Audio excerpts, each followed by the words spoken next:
President থাকাকালীন গত 4 বছরে জো বাইডেনের ভুলভাল বলার তালিকা বেশ দীর্ঘ। নিয়মিতই ভুল শব্দের ব্যবহার আর অদ্ভুত কাণ্ডের কারণে শিরোনাম হতে হয়েছে 81 বছর বয়সী মার্কিন প্রেসিডেন্টকে। এবার যেন ছাড়িয়ে গেলেন আগের সব রেকর্ড। ইউক্রেনের প্রেসিডেন্ট ভলোদিমির জেলেনস্কিকেই বানিয়ে ফেললেন পুতিন।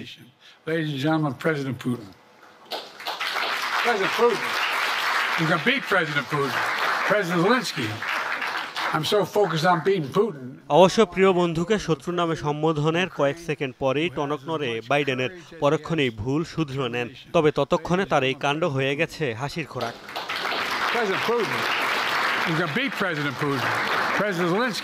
একই দিন সন্ধ্যায় আবারও গুলিয়ে ফেলেছেন বাইডেন। এবার কমলা হ্যারিসের পরিবর্তে নিজের ভাইস প্রেসিডেন্ট হিসেবে নাম নিলেন প্রতিদ্বন্দ্বী ডোনাল্ড ট্রাম্পের।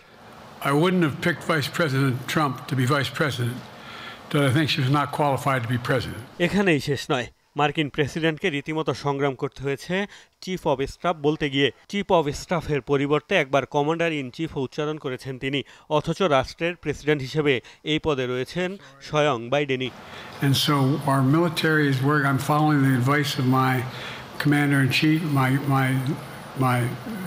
the chief of staff of the military. নির্বাচনের আগে বয়স নিয়ে বেশ বিপাকেই পড়েছেন মার্কিন প্রেসিডেন্ট জো বাইডেন। প্রতিদ্বন্দ্বী ডোনাল্ড ট্রাম্প তো সুযোগ পেলেই প্রার্থী হিসেবে বাইডেনের যোগ্যতা নিয়ে প্রশ্ন তুলছেন।